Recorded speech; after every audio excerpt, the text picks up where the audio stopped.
Chapter 16. The Lord said to Samuel, "How long will you mourn for Saul, since I have rejected him as king over Israel? Fill your horn with oil and be on your way. I am sending you to Jesse of Bethlehem. I have chosen one of his sons to be king." But Samuel said, "How can I go? Saul will hear about it and kill me." The Lord said, "Take a heifer with you and say, 'I have come to sacrifice to the Lord.' Invite Jesse to the sacrifice, and I will show you what to do. You are to anoint for me the one I indicate." Samuel did what the Lord said. When he arrived at Bethlehem, the elders of the town trembled when they met him. They asked, "Do you come in peace?" Samuel replied, "Yes, in peace I have come to sacrifice to the Lord. Consecrate yourselves and come to the sacrifice with me." Then he consecrated Jesse and his sons and invited them to the sacrifice. When they arrived, Samuel saw Eliab and thought, "Surely the Lord's anointed stands here before the Lord." But the Lord said to Samuel, "Do not consider his appearance or his height, for I have rejected him. The Lord does not look at the things man looks at. Man looks at the outward appearance, but the Lord looks at the heart." Then Jesse called Abinadab and had him pass in front of Samuel. But Samuel said, "The Lord has not chosen this one either." Jesse then had Shammah pass by. But Samuel said, "Nor has the Lord chosen this one." Jesse had 7 of his sons pass before Samuel. But Samuel said to him, "The Lord has not chosen these." So he asked Jesse, "Are these all the sons you have?" "There is still the youngest," Jesse answered, "but he is tending the sheep." Samuel said, "Send for him. We will not sit down until he arrives." So he sent and had him brought in. He was ruddy, with a fine appearance and handsome features. Then the Lord said, "Rise and anoint him. He is the one." So Samuel took the horn of oil and anointed him in the presence of his brothers, and from that day on the Spirit of the Lord came upon David in power. Samuel then went to Ramah. Now the Spirit of the Lord had departed from Saul, and an evil spirit from the Lord tormented him. Saul's attendants said to him, "See, an evil spirit from God is tormenting you. Let our Lord command his servants here to search for someone who can play the harp. He will play when the evil spirit from God comes upon you, and you will feel better." So Saul said to his attendants, "Find someone who plays well and bring him to me." One of the servants answered, "I have seen a son of Jesse of Bethlehem who knows how to play the harp. He is a brave man and a warrior. He speaks well and is a fine-looking man. And the Lord is with him." Then Saul sent messengers to Jesse and said, "Send me your son David, who is with the sheep." So Jesse took a donkey loaded with bread, a skin of wine and a young goat and sent them with his son David to Saul. David came to Saul and entered his service. Saul liked him very much, and David became one of his armor-bearers. Then Saul sent word to Jesse, saying, "Allow David to remain in my service, for I am pleased with him." Whenever the Spirit from God came upon Saul, David would take his harp and play. Then relief would come to Saul. He would feel better, and the evil spirit would leave him. Chapter 17. Now the Philistines gathered their forces for war and assembled at Soko in Judah. They pitched camp at Ephes Dammim, between Soko and Azekah. Saul and the Israelites assembled and camped in the valley of Elah and drew up their battle line to meet the Philistines. The Philistines occupied one hill and the Israelites another, with the valley between them. 74 A champion named Goliath, who was from Gath, came out of the Philistine camp. He was over 9 feet tall. He had a bronze helmet on his head and wore a coat of scale armor of bronze weighing 5,000 shekels. On his legs he wore bronze greaves, and a bronze javelin was slung on his back. His spear shaft was like a weaver's rod, and its iron point weighed 600 shekels. His shield-bearer went ahead of him. Goliath stood and shouted to the ranks of Israel, "Why do you come out and line up for battle? Am I not a Philistine? And are you not the servants of Saul? Choose a man and have him come down to me. If he is able to fight and kill me, we will become your subjects, but if I overcome him and kill him, you will become our subjects and serve us." Then the Philistine said, "This day I defy the ranks of Israel." Give me a man and let us fight each other." On hearing the Philistines' words, Saul and all the Israelites were dismayed and terrified. Now David was the son of an Ephrathite named Jesse, who was from Bethlehem in Judah. Jesse had 8 sons, and in Saul's time he was old and well advanced in years. His 3 oldest sons had followed Saul to the war. The firstborn was Eliab, the second, Abinadab, and the third, Shammah. David was the youngest. The 3 oldest followed Saul. But David went back and forth from Saul to tend his father's sheep at Bethlehem. For 40 days the Philistine came forward every morning and evening and took his stand. Now Jesse said to his son David, "Take this ephah of roasted grain and these 10 loaves of bread for your brothers and hurry to their camp. Take along these 10 cheeses to the commander of their unit. See how your brothers are and bring back some assurance from them. They are with Saul and all the men of Israel in the valley of Elah, fighting against the Philistines." Early in the morning David left the flock with a shepherd, loaded up and set out, as Jesse had directed. He reached the camp as the army was going out to its battle positions, shouting the war cry. Israel and the Philistines were drawing up their lines facing each other. David left his things with the keeper of supplies, ran to the battle lines and greeted his brothers. As he was talking with them, Goliath, the Philistine champion from Gath, stepped out from his lines and shouted his usual defiance, and David heard it. When the Israelites saw the man, they all ran from him in great fear. Now the Israelites had been saying, "Do you see how this man keeps coming out? He comes out to defy Israel. The king will give great wealth to the man who kills him. He will also give him his daughter in marriage and will exempt his father's family from taxes in Israel." David asked the men standing near him, "What will be done for the man who kills this Philistine and removes this disgrace from Israel? Who is this uncircumcised Philistine that he should defy the armies of the living God?" They repeated to him what they had been saying and told him, "This is what will be done for the man who kills him." When Eliab, David's oldest brother, heard him speaking with the men, he burned with anger at him and asked, "Why have you come down here? And with whom did you leave those few sheep in the desert? I know how conceited you are and how wicked your heart is. You came down only to watch the battle. Now what have I done?" said David. "Can't I even speak?" He then turned away to someone else and brought up the same matter, and the men answered him as before. What David said was overheard and reported to Saul, and Saul sent for him. David said to Saul, "Let no one lose heart on account of this Philistine. Your servant will go and fight him." Saul replied, "You are not able to go out against this Philistine and fight him. You are only a boy, and he has been a fighting man from his youth." But David said to Saul, "Your servant has been keeping his father's sheep. When a lion or a bear came and carried off a sheep from the flock, I went after it, struck it and rescued the sheep from its mouth. When it turned on me, I seized it by its hair, struck it and killed it. Your servant has killed both the lion and the bear. This uncircumcised Philistine will be like one of them, because he has defied the armies of the living God. The Lord who delivered me from the paw of the lion and the paw of the bear will deliver me from the hand of this Philistine."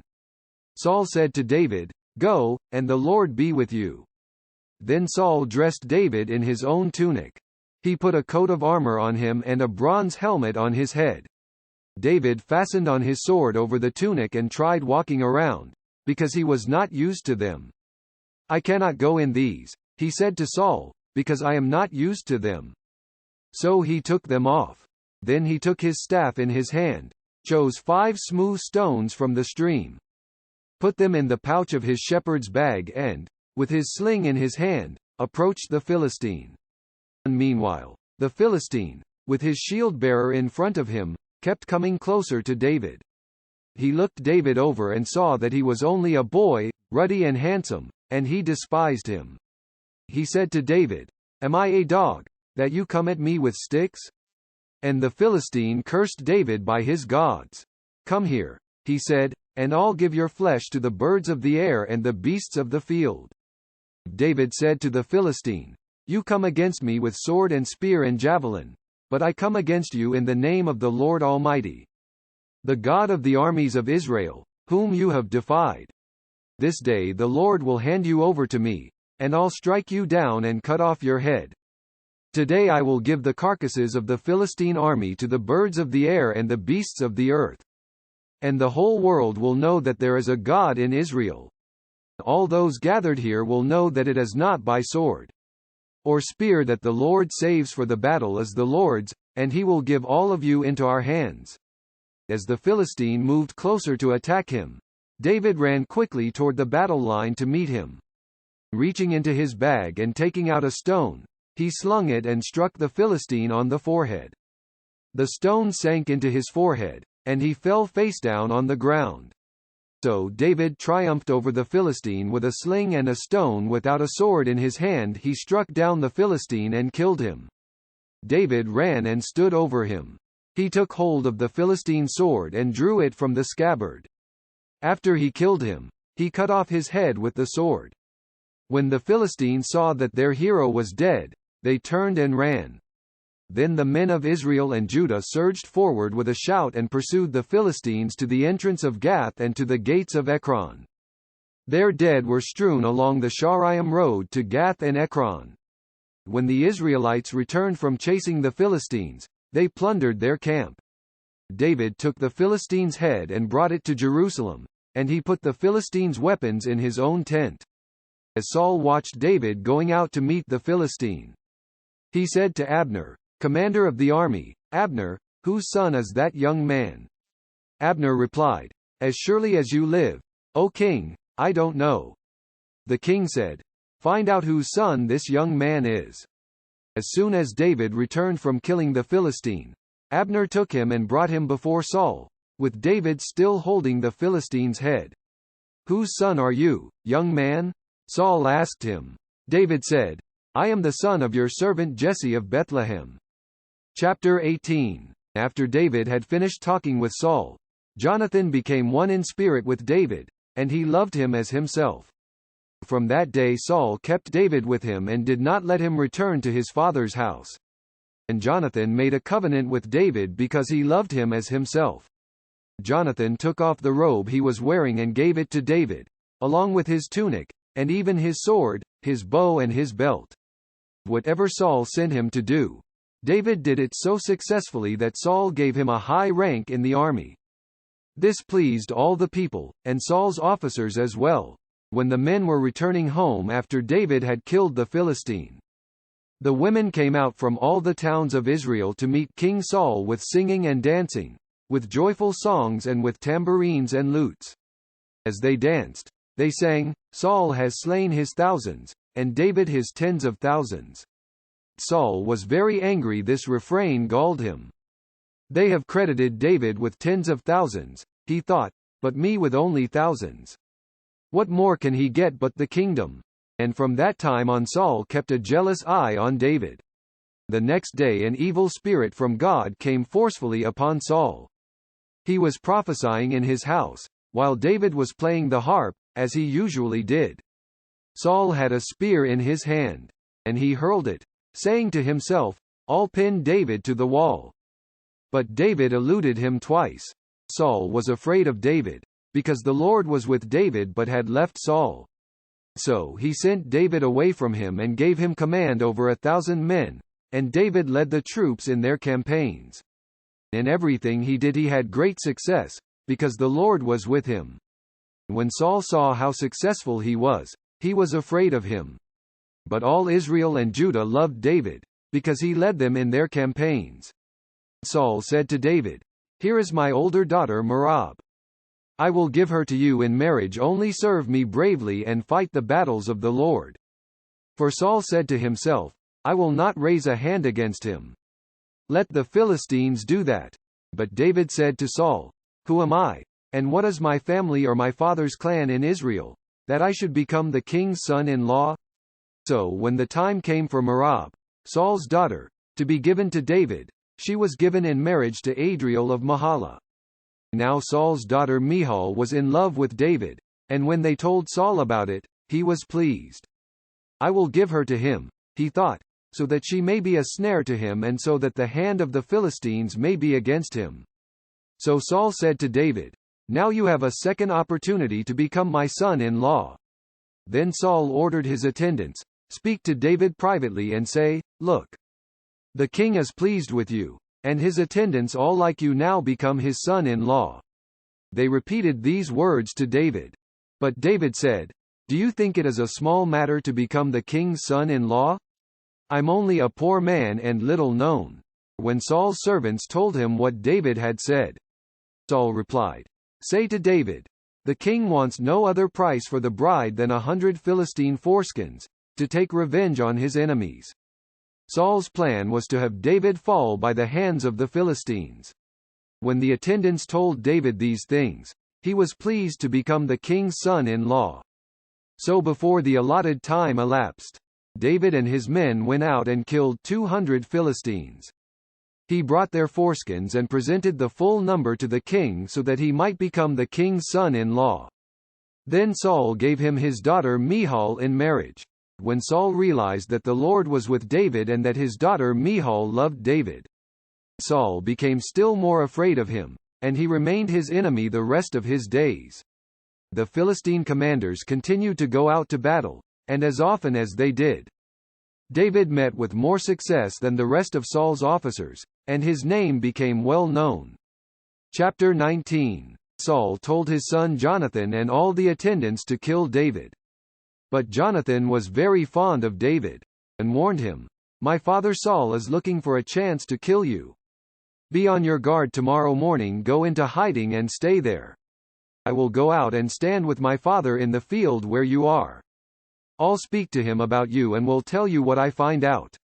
Jonathan spoke well of David to Saul his father and said to him, "Let not the king do wrong to his servant David. He has not wronged you, and what he has done has benefited you greatly. He took his life in his hands when he killed the Philistine.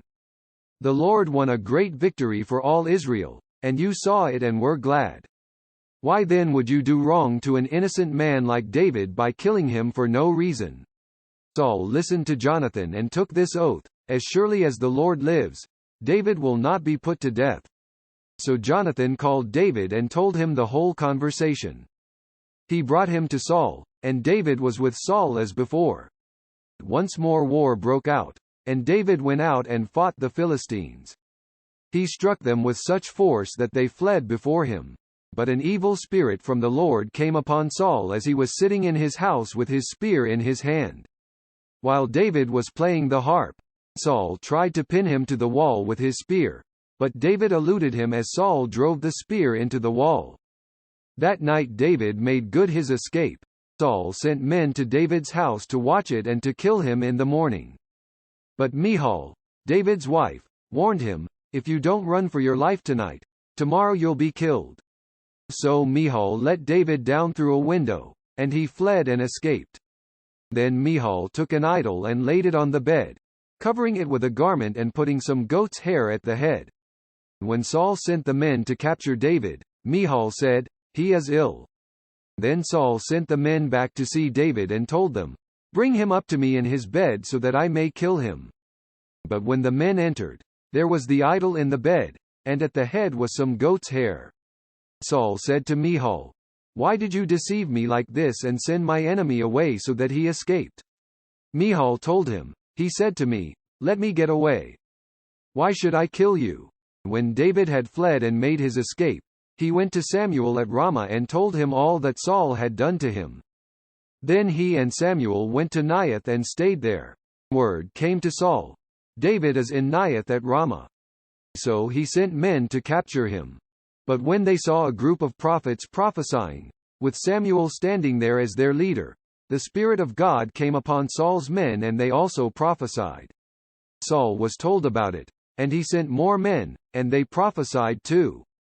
Saul sent men a third time, and they also prophesied. Finally, he himself left for Ramah and went to the great cistern at Secu. And he asked, "Where are Samuel and David?" "Over in Naioth at Ramah," they said. So Saul went to Naioth at Ramah. But the Spirit of God came even upon him, and he walked along prophesying until he came to Naioth. He stripped off his robes and also prophesied in Samuel's presence. He lay that way all that day and night. This is why people say, "Is Saul also among the prophets?" Chapter 20. Then David fled from Naioth at Ramah and went to Jonathan and asked, "What have I done? What is my crime? How have I wronged your father, that he is trying to take my life?" "Never." Jonathan replied, "You are not going to die. Look, my father doesn't do anything, great or small, without confiding in me. Why would he hide this from me? It's not so." But David took an oath and said, "Your father knows very well that I have found favor in your eyes." And he has said to himself, "Jonathan must not know this or he will be grieved. Yet as surely as the Lord lives and as you live, there is only a step between me and death." Jonathan said to David, "Whatever you want me to do, I'll do for you." So David said, "Look, tomorrow is the new moon festival, and I am supposed to dine with the king. But let me go and hide in the field until the evening of the day after tomorrow. If your father misses me at all, tell him, David earnestly asked my permission to hurry to Bethlehem, his hometown, because an annual sacrifice is being made there for his whole clan. If he says, 'Very well,' then your servant is safe. But if he loses his temper, you can be sure that he is determined to harm me. As for you, show kindness to your servant, for you have brought him into a covenant with you before the Lord. If I am guilty, then kill me yourself. Why hand me over to your father?" "Never." Jonathan said, "If I had the least inkling that my father was determined to harm you, wouldn't I tell you?" David asked, "Who will tell me if your father answers you harshly?" "Come," Jonathan said, "let's go out into the field." So they went there together. Then Jonathan said to David, "By the Lord, the God of Israel, I will surely sound out my father by this time the day after tomorrow. If he is favorably disposed toward you, will I not send you word and let you know? But if my father is inclined to harm you, may the Lord deal with me, be it ever so severely, if I do not let you know and send you away safely. May the Lord be with you as he has been with my father. But show me unfailing kindness like that of the Lord as long as I live, so that I may not be killed. And do not ever cut off your kindness from my family, not even when the Lord has cut off every one of David's enemies from the face of the earth." So Jonathan made a covenant with the house of David, saying, "May the Lord call David's enemies to account." And Jonathan had David reaffirm his oath out of love for him, because he loved him as he loved himself. Then Jonathan said to David, "Tomorrow is the new moon festival. You will be missed, because your seat will be empty. The day after tomorrow, toward evening, go to the place where you hid when this trouble began, and wait by the stone easel. I will shoot 3 arrows to the side of it, as though I were shooting at a target. Then I will send a boy and say, 'Go, find the arrows.' If I say to him, 'Look, the arrows are on this side of you, bring them here,' then come, because as surely as the Lord lives, you are safe, there is no danger. But if I say to the boy, 'Look, the arrows are beyond you,' then you must go, because the Lord has sent you away. And about the matter you and I discussed, remember, the Lord is witness between you and me forever." So David hid in the field, and when the new moon festival came, the king sat down to eat. He sat in his customary place by the wall, opposite Jonathan, and Abner sat next to Saul, but David's place was empty. Saul said nothing that day, for he thought, "Something must have happened to David to make him ceremonially unclean. Surely he is unclean." But the next day, the second day of the month, David's place was empty again. Then Saul said to his son Jonathan, "Why hasn't the son of Jesse come to the meal, either yesterday or today?" Jonathan answered, "David earnestly asked me for permission to go to Bethlehem. He said, 'Let me go, because our family is observing a sacrifice in the town and my brother has ordered me to be there. If I have found favor in your eyes, let me get away to see my brothers.' That is why he has not come to the king's table." Saul's anger flared up at Jonathan and he said to him, "You son of a perverse and rebellious woman. Don't. I know that you have sided with the son of Jesse to your own shame and to the shame of the mother who bore you. As long as the son of Jesse lives on this earth, neither you nor your kingdom will be established." Now send and bring him to me, for he must die. Why should he be put to death? What has he done?" Jonathan asked his father. But Saul hurled his spear at him to kill him. Then Jonathan knew that his father intended to kill David. Jonathan got up from the table in fierce anger on that second day of the month. He did not eat, because he was grieved at his father's shameful treatment of David. In the morning Jonathan went out to the field for his meeting with David. He had a small boy with him. And he said to the boy, "Run and find the arrows I shoot." As the boy ran, he shot an arrow beyond him. When the boy came to the place where Jonathan's arrow had fallen, Jonathan called out after him, "Isn't the arrow beyond you?" Then he shouted, "Hurry! Go quickly! Don't stop!" The boy picked up the arrow and returned to his master. The boy knew nothing of all this, only Jonathan and David knew. Then Jonathan gave his weapons to the boy and said, "Go, carry them back to town." After the boy had gone, David got up from the south side of the stone and bowed down before Jonathan 3 times, with his face to the ground. Then they kissed each other and wept together, but David wept the most. Jonathan said to David, "Go in peace, for we have sworn friendship with each other in the name of the Lord. Saying, 'The Lord is witness between you and me, and between your descendants and my descendants forever.'" Then David left, and Jonathan went back to the town. Chapter 21. David went to Nob, to Ahimelech the priest. Ahimelech trembled when he met him, and asked, "Why are you alone? Why is no one with you?" David answered Ahimelech the priest, "The king charged me with a certain matter, and said to me, 'No one is to know anything about your mission and your instructions. As for my men, I have told them to meet me at a certain place. Now then, what do you have on hand? Give me 5 loaves of bread, or whatever you can find.'" But the priest answered David, "I don't have any ordinary bread on hand, however. There is some consecrated bread here, provided the men have kept themselves from women." David replied, "Indeed, women have been kept from us, as usual whenever I set out. The men's things are holy even on missions that are not holy. How much more so today?" So the priest gave him the consecrated bread, since there was no bread there, except the bread of the presence that had been removed from before the Lord and replaced by hot bread on the day it was taken away. Now one of Saul's servants was there that day. Detained before the Lord, he was Doeg the Edomite, Saul's head shepherd. David asked Ahimelech, "Don't you have a spear or a sword here?" "I haven't brought my sword or any other weapon, because the king's business was urgent." The priest replied, "The sword of Goliath the Philistine, whom you killed in the valley of Elah, is here. It is wrapped in a cloth behind the ephod. If you want it, take it. There is no sword here but that one." David said, "There is none like it. Give it to me." That day David fled from Saul and went to Achish king of Gath.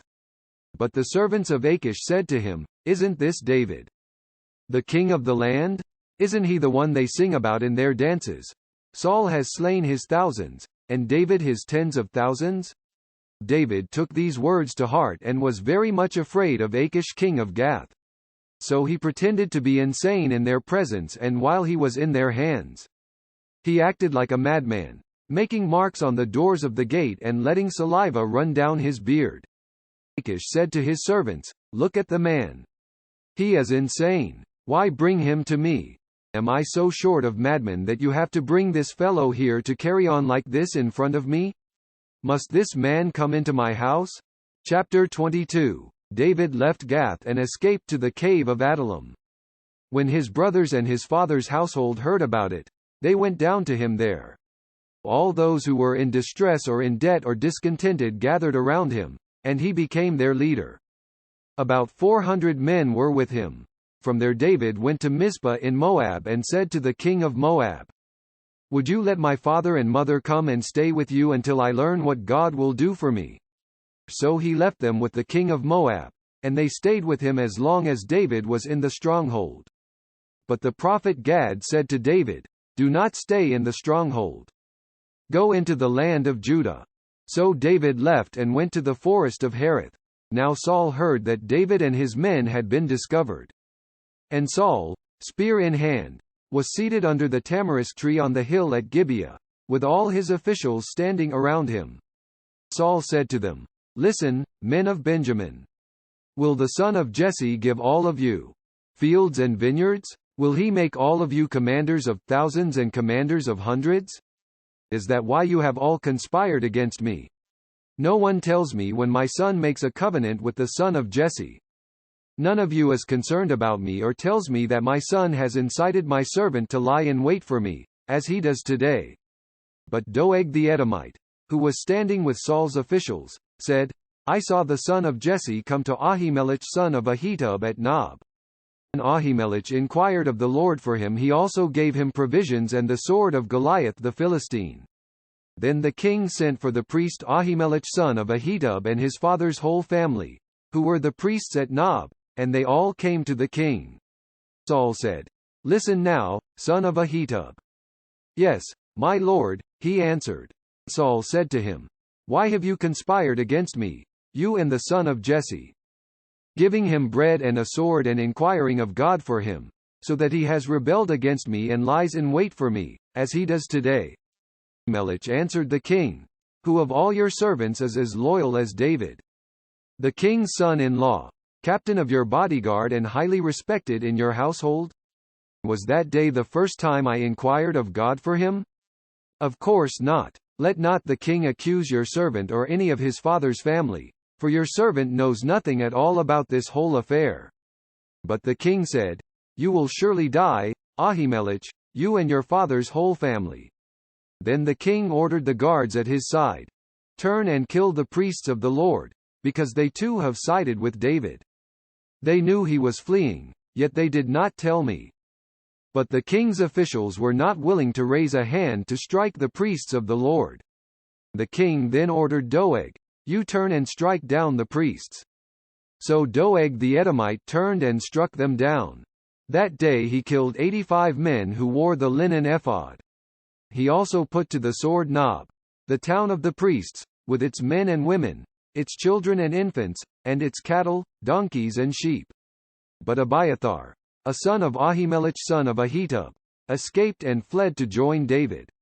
He told David that Saul had killed the priests of the Lord. Then David said to Abiathar, "That day, when Doeg the Edomite was there, I knew he would be sure to tell Saul. I am responsible for the death of your father's whole family. Stay with me, don't be afraid. The man who is seeking your life is seeking mine also. You will be safe with me."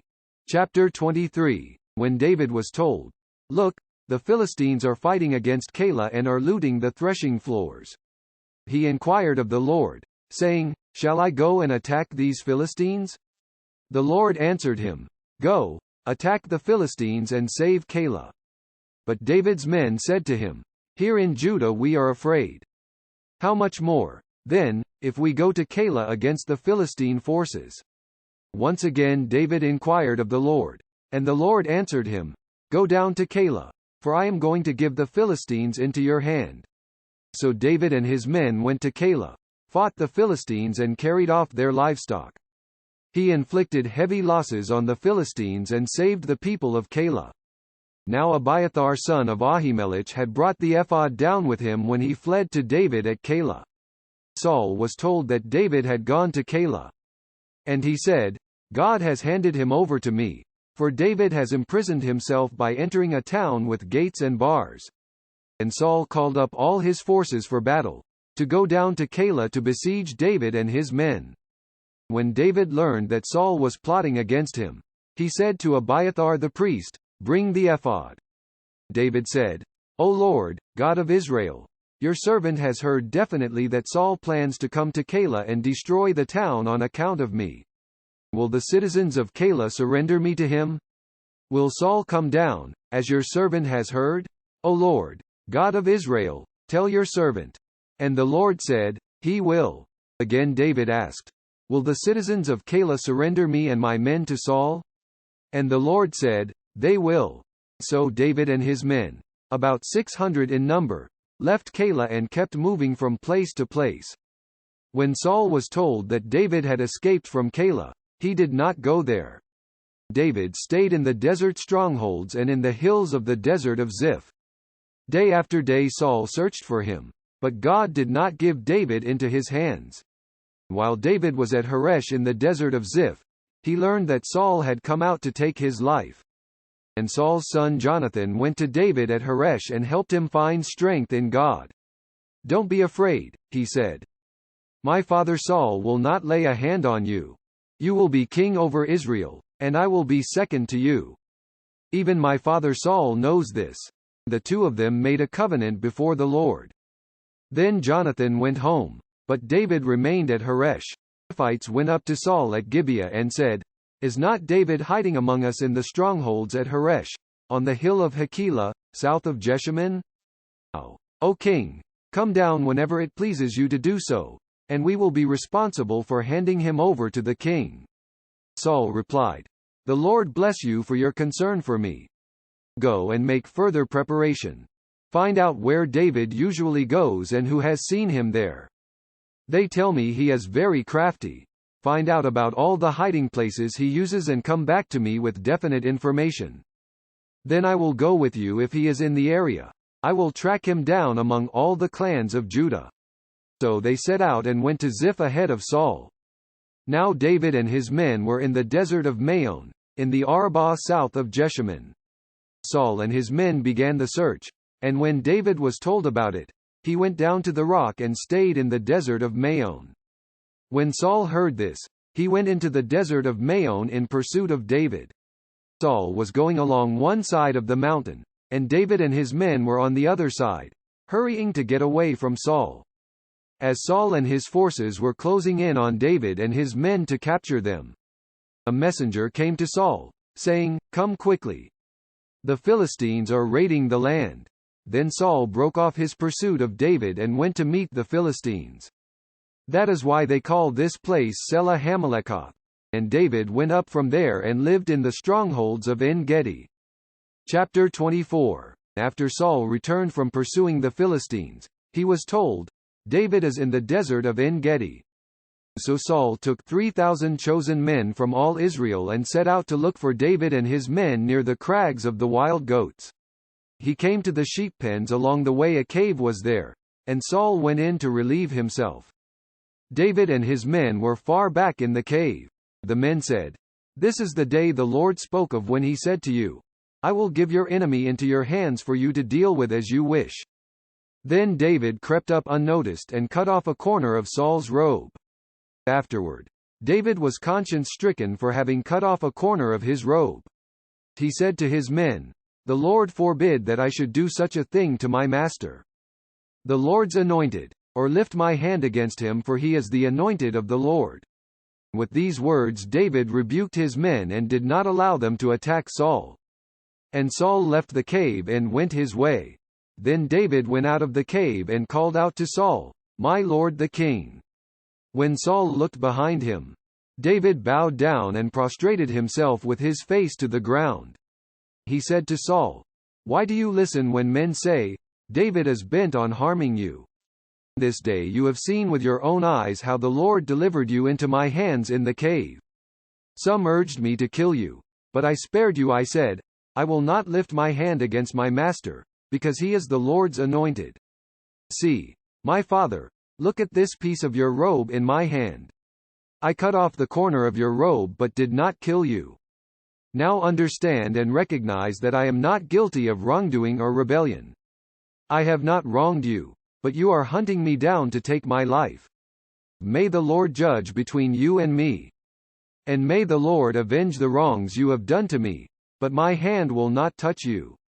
As the old saying goes, from evildoers come evil deeds, so my hand will not touch you. Against whom has the king of Israel come out? Whom are you pursuing? A dead dog? A flea? May the Lord be our judge and decide between us. May he consider my cause and uphold it. May he vindicate me by delivering me from your hand." When David finished saying this, Saul asked, "Is that your voice, David my son?" And he wept aloud. "You are more righteous than I," he said.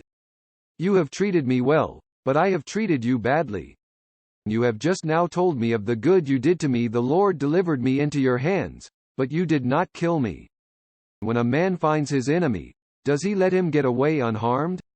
May the Lord reward you well for the way you treated me today. I know that you will surely be king and that the kingdom of Israel will be established in your hands. Now swear to me by the Lord that you will not cut off my descendants or wipe out my name from my father's family." So David gave his oath to Saul. Then Saul returned home, but David and his men went up to the stronghold. Chapter 25. Now Samuel died, and all Israel assembled and mourned for him, and they buried him at his home in Ramah. Then David moved down into the desert of Maon. A certain man in Maon, who had property there at Carmel, was very wealthy. He had 1,000 goats and 3,000 sheep, which he was shearing in Carmel. His name was Nabal and his wife's name was Abigail. She was an intelligent and beautiful woman, but her husband, a Calebite, was surly and mean in his dealings. While David was in the desert, he heard that Nabal was shearing sheep.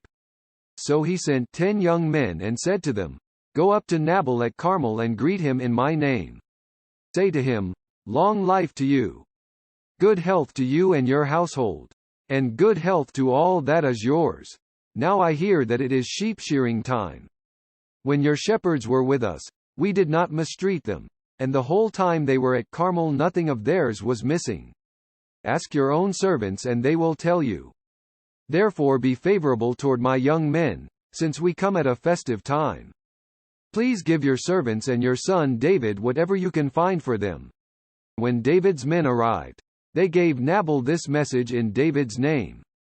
Then they waited, and Nabal answered David's servants, "Who is this David? Who is this son of Jesse? Many servants are breaking away from their masters these days. Why should I take my bread and water, and the meat I have slaughtered for my shearers, and give it to men coming from who knows where?" David's men turned around and went back. When they arrived, they reported every word. David said to his men, "Put on your swords." So they put on their swords, and David put on his. About 400 men went up with David, while 200 stayed with the supplies. One of the servants told Nabal's wife Abigail, "David sent messengers from the desert to give our master his greetings, but he hurled insults at them. Yet these men were very good to us. They did not mistreat us, and the whole time we were out in the fields near them nothing was missing. Night and day they were a wall around us all the time we were herding our sheep near them. Now think it over and see what you can do, because disaster is hanging over our master and his whole household. He is such a wicked man that no one can talk to him." 118 Abigail lost no time. She took 200 loaves of bread, 2 skins of wine, 5 dressed sheep, 5 seahs of roasted grain, 100 cakes of raisins and 200 cakes of pressed figs, and loaded them on donkeys. Then she told her servants, "Go on ahead, I'll follow you." But she did not tell her husband Nabal. As she came riding her donkey into a mountain ravine, there were David and his men descending toward her, and she met them. David had just said, "It's been useless. All my watching over this fellow's property in the desert so that nothing of his was missing. He has paid me back evil for good. May God deal with David, be it ever so severely, if by morning I leave alive one male of all who belong to him." When Abigail saw David, she quickly got off her donkey and bowed down before David with her face to the ground. She fell at his feet and said, "My lord, let the blame be on me alone. Please let your servant speak to you, hear what your servant has to say. May my lord pay no attention to that wicked man Nabal. He is just like his name. His name is Fool, and folly goes with him. But as for me, your servant, I did not see the men my master sent. Now since the Lord has kept you, my master, from bloodshed and from avenging yourself with your own hands, as surely as the Lord lives, and as you live, may your enemies and all who intend to harm my master be like Nabal. And let this gift, which your servant has brought to my master, be given to the men who follow you. Please forgive your servant's offense, for the Lord will certainly make a lasting dynasty for my master, because he fights the Lord's battles. Let no wrongdoing be found in you as long as you live. Even though someone is pursuing you to take your life, the life of my master will be bound securely in the bundle of the living by the Lord your God. But the lives of your enemies he will hurl away as from the pocket of a sling. When the Lord has done for my master every good thing he promised concerning him and has appointed him leader over Israel, my master will not have on his conscience the staggering burden of needless bloodshed or of having avenged himself. And when the Lord has brought my master success, remember your servant." David said to Abigail, "Praise be to the Lord, the God of Israel, who has sent you today to meet me. May you be blessed for your good judgment and for keeping me from bloodshed this day and from avenging myself with my own hands. Otherwise, as surely as the Lord, the God of Israel, lives, who has kept me from harming you, if you had not come quickly to meet me, not one male belonging to Nabal would have been left alive by daybreak." Then David accepted from her hand what she had brought him and said, "Go home in peace. I have heard your words and granted your request." When Abigail went to Nabal, he was in the house holding a banquet like that of a king. He was in high spirits and very drunk. So she told him nothing until daybreak. And then in the morning, when Nabal was sober, his wife told him all these things, and his heart failed him and he became like a stone. About 10 days later, the Lord struck Nabal and he died. When David heard that Nabal was dead, he said, "Praise be to the Lord, who has upheld my cause against Nabal for treating me with contempt. He has kept his servant from doing wrong and has brought Nabal's wrongdoing down on his own head."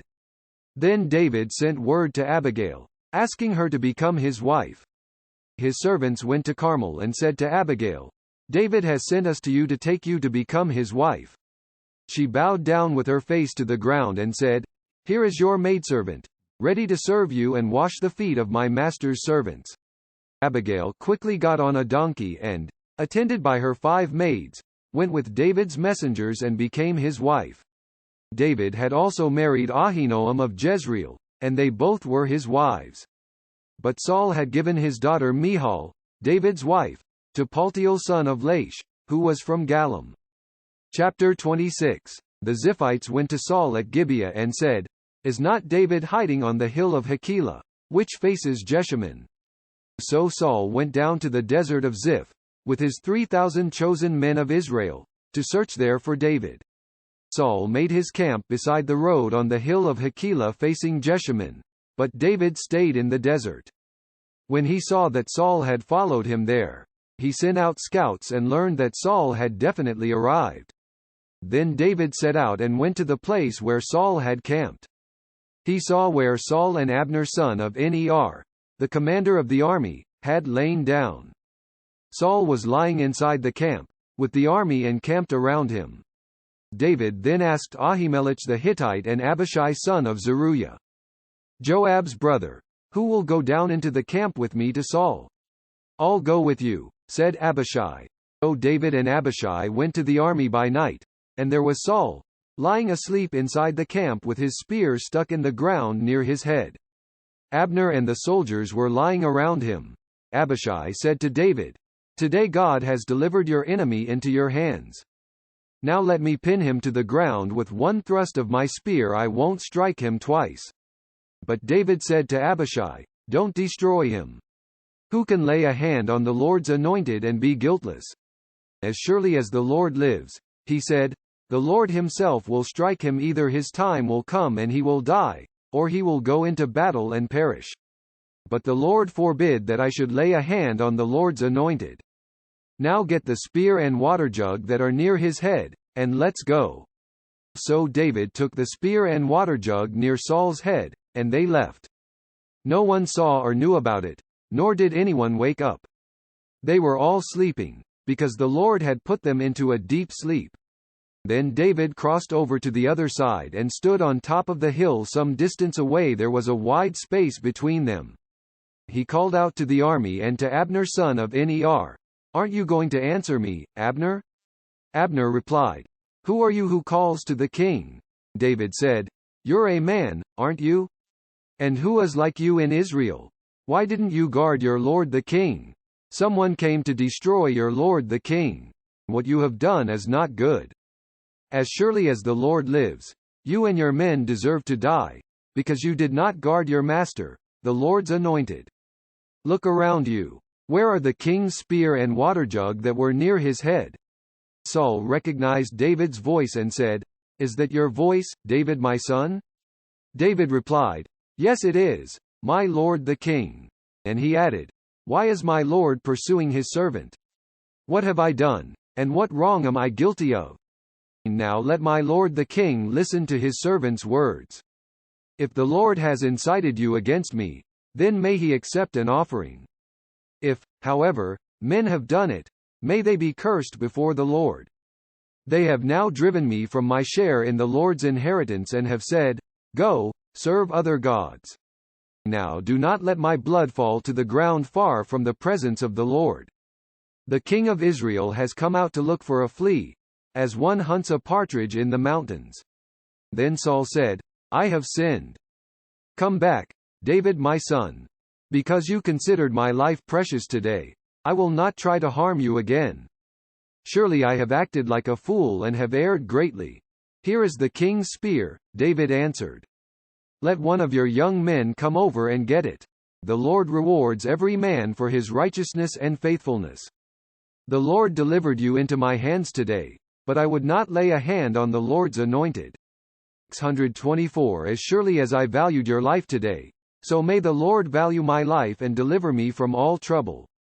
Then Saul said to David, "May you be blessed, my son David, you will do great things and surely triumph." So David went on his way, and Saul returned home. Chapter 27. But David thought to himself, "One of these days I will be destroyed by the hand of Saul. The best thing I can do is to escape to the land of the Philistines. Then Saul will give up searching for me anywhere in Israel, and I will slip out of his hand." So David and the 600 men with him left and went over to Achish son of Maach king of Gath. David and his men settled in Gath with Achish. Each man had his family with him, and David had his 2 wives Ahinoam of Jezreel and Abigail of Carmel, the widow of Nabal. When Saul was told that David had fled to Gath, he no longer searched for him. Then David said to Achish, "If I have found favor in your eyes, let a place be assigned to me in one of the country towns, that I may live there. Why should your servant live in the royal city with you?" So on that day Achish gave him Ziklag, and it has belonged to the kings of Judah ever since. David lived in Philistine territory a year and 4 months. Now David and his men went up and raided the Geshurites, the Girzites and the Amalekites. From ancient times these peoples had lived in the land extending to Shur and Egypt. Whenever David attacked an area, he did not leave a man or woman alive, but took sheep and cattle, donkeys and camels, and clothes. Then he returned to Achish. When Achish asked, "Where did you go raiding today?" David would say, "Against the Negev of Judah," or, "Against the Negev of Jerahmeel," or, "Against the Negev of the Kenites." He did not leave a man or woman alive to be brought to Gath, for he thought, "They might inform on us and say, 'This is what David did.'" And such was his practice as long as he lived in Philistine territory. Achish trusted David and said to himself, "He has become so odious to his people, the Israelites, that he will be my servant forever." Chapter 28. In those days the Philistines gathered their forces to fight against Israel. Achish said to David, "You must understand that you and your men will accompany me in the army." David said, "Then you will see for yourself what your servant can do." Achish replied, "Very well, I will make you my bodyguard for life." Now Samuel was dead, and all Israel had mourned for him and buried him in his own town of Ramah. Saul had expelled the Mediums and Spiritists from the land. The Philistines assembled and came and set up camp at Shunem, while Saul gathered all the Israelites and set up camp at Gilboa. When Saul saw the Philistine army, he was afraid. Terror filled his heart. He inquired of the Lord, but the Lord did not answer him by dreams or Urim or prophets. Saul then said to his attendants, "Find me a woman who is a medium, so I may go and inquire of her." "There is one in Endor," they said. So Saul disguised himself, putting on other clothes, and at night he and 2 men went to the woman. "Consult a spirit for me," he said, "and bring up for me the one I name." But the woman said to him, Surely you know what Saul has done. He has cut off the mediums and spiritists from the land. Why have you set a trap for my life to bring about my death?" Saul swore to her by the Lord, "As surely as the Lord lives, you will not be punished for this." Then the woman asked, "Whom shall I bring up for you?" "Bring up Samuel," he said. When the woman saw Samuel, she cried out at the top of her voice and said to Saul, "Why have you deceived me? You are Saul." The king said to her, "Don't be afraid." "What do you see?" The woman said, "I see a spirit coming up out of the ground." "What does he look like?" he asked. "An old man wearing a robe is coming up," she said. Then Saul knew it was Samuel, and he bowed down and prostrated himself with his face to the ground. Samuel said to Saul, "Why have you disturbed me by bringing me up?" "I am in great distress," Saul said. "The Philistines are fighting against me, and God has turned away from me. He no longer answers me, either by prophets or by dreams. So I have called on you to tell me what to do." Samuel said, "Why do you consult me, now that the Lord has turned away from you and become your enemy? The Lord has done what he predicted through me. The Lord has torn the kingdom out of your hands and given it to one of your neighbors, to David. Because you did not obey the Lord or carry out his fierce wrath against the Amalekites, the Lord has done this to you today. The Lord will hand over both Israel and you to the Philistines, and tomorrow you and your sons will be with me. The Lord will also hand over the army of Israel to the Philistines." Immediately Saul fell full length on the ground, filled with fear because of Samuel's words. His strength was gone, for he had eaten nothing all that day and night. When the woman came to Saul and saw that he was greatly shaken, she said, "Look, your maidservant has obeyed you. I took my life in my hands and did what you told me to do. Now please listen to your servant and let me give you some food so you may eat and have the strength to go on your way." He refused and said, "I will not eat." But his men joined the woman in urging him, and he listened to them. He got up from the ground and sat on the couch. The woman had a fattened calf at the house, which she butchered at once. She took some flour, kneaded it and baked bread without yeast. Then she set it before Saul and his men, and they ate. That same night they got up and left. Chapter 29. The Philistines gathered all their forces at Aphek, and Israel camped by the spring in Jezreel. As the Philistine rulers marched with their units of hundreds and thousands, David and his men were marching at the rear with Achish. The commanders of the Philistines asked, "What about these Hebrews?" Achish replied, "Is this not David, who was an officer of Saul king of Israel? He has already been with me for over a year, and from the day he left Saul until now, I have found no fault in him." But the Philistine commanders were angry with him and said, "Send the man back, that he may return to the place you assigned him. He must not go with us into battle, or he will turn against us during the fighting. How better could he regain his master's favor than by taking the heads of our own men? Isn't this the David they sang about in their dances? Saul has slain his thousands, and David his tens of thousands." So Achish called David and said to him, "As surely as the Lord lives, you have been reliable, and I would be pleased to have you serve with me in the army. From the day you came to me until now, I have found no fault in you, but the rulers don't approve of you. Turn back and go in peace, do nothing to displease the Philistine rulers." "But what have I done?" asked David. "What have you found against your servant from the day I came to you until now? Why can't I go and fight against the enemies of my lord the king?" Achish answered, "I know that you have been as pleasing in my eyes as an angel of God. Nevertheless, the Philistine commanders have said, 'He must not go up with us into battle.' And now get up early, along with your master's servants who have come with you, and leave in the morning as soon as it is light." So David and his men got up early in the morning to go back to the land of the Philistines, and the Philistines went up to Jezreel. Chapter 30. David and his men reached Ziklag on the third day. Now the Amalekites had raided the Negev and Ziklag. They had attacked Ziklag and burned it, and had taken captive the women and all who were in it, both young and old. They killed none of them, but carried them off as they went on their way. When David and his men came to Ziklag, they found it destroyed by fire and their wives and sons and daughters taken captive. So David and his men wept aloud until they had no strength left to weep. David's 2 wives had been captured, Ahinoam of Jezreel and Abigail, the widow of Nabal of Carmel. David was greatly distressed because the men were talking of stoning him. Each one was bitter in spirit because of his sons and daughters. But David found strength in the Lord his God. Then David said to Abiathar the priest, the son of Ahimelech, "Bring me the ephod." Abiathar brought it to him. And David inquired of the Lord, "Shall I pursue this raiding party? Will I overtake them?" "Pursue them," he answered. "You will certainly overtake them and succeed in the rescue." David and the 600 men with him came to the Besor ravine, where some stayed behind. For 200 men were too exhausted to cross the ravine. But David and 400 men continued the pursuit. They found an Egyptian in a field and brought him to David. They gave him water to drink and food to eat, part of a cake of pressed figs and 2 cakes of raisins.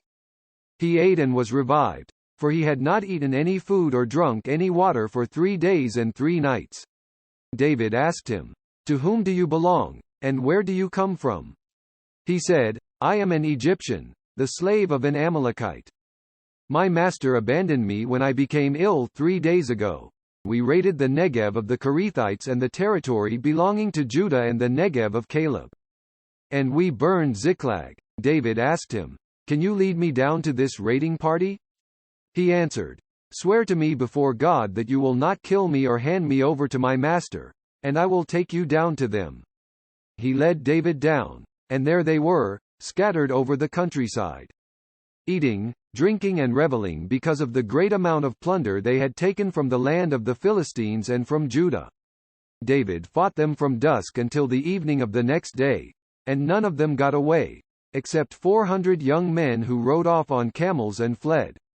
David recovered everything the Amalekites had taken, including his 2 wives. Nothing was missing, young or old, boy or girl, plunder or anything else they had taken. David brought everything back. He took all the flocks and herds, and his men drove them ahead of the other livestock, saying, "This is David's plunder." Then David came to the 200 men who had been too exhausted to follow him and who were left behind at the Besor ravine.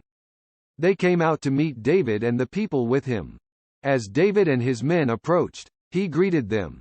But all the evil men and troublemakers among David's followers said, "Because they did not go out with us, we will not share with them the plunder we recovered. However, each man may take his wife and children and go." David replied, "No, my brothers, you must not do that with what the Lord has given us. He has protected us and handed over to us the forces that came against us. Who will listen to what you say? The share of the man who stayed with the supplies is to be the same as that of him who went down to the battle. All will share alike." David made this a statute and ordinance for Israel from that day to this. When David arrived in Ziklag, he sent some of the plunder to the elders of Judah, who were his friends, saying, "Here is a present for you from the plunder of the Lord's enemies." He sent it to those who were in Bethel, Ramoth Negev and Jattir. To those in Aroer, Siphmoth, Eshtemoa, 29 and Rachel, to those in the towns of the Jerahmeelites and the Kenites. To those in Hormah, Bor Ashan, Athach, and Hebron, and to those in all the other places where David and his men had roamed. Chapter 31. And now the Philistines fought against Israel. The Israelites fled before them, and many fell slain on Mount Gilboa. The Philistines pressed hard after Saul and his sons, and they killed his sons Jonathan, Abinadab and Malchi-Shua. The fighting grew fierce around Saul, and when the archers overtook him, they wounded him critically. Saul said to his armor-bearer, "Draw your sword and run me through, or these uncircumcised fellows will come and run me through and abuse me." But his armor-bearer was terrified and would not do it, so Saul took his own sword and fell on it. When the armor-bearer saw that Saul was dead, he too fell on his sword and died with him. So Saul and his 3 sons and his armor-bearer and all his men died together that same day. When the Israelites along the valley and those across the Jordan saw that the Israelite army had fled and that Saul and his sons had died, they abandoned their towns and fled. And the Philistines came and occupied them. The next day, when the Philistines came to strip the dead, they found Saul and his 3 sons fallen on Mount Gilboa. They cut off his head and stripped off his armor. And they sent messengers throughout the land of the Philistines to proclaim the news in the temple of their idols and among their people. They put his armor in the temple of the Ashtoreths and fastened his body to the wall of Beth-shan. When the people of Jabesh-Gilead heard of what the Philistines had done to Saul, all their valiant men journeyed through the night to Beth-shan. They took down the bodies of Saul and his sons from the wall of Beth-shan and went to Jabesh, where they burned them. Then they took their bones and buried them under a tamarisk tree at Jabesh, and they fasted 7 days.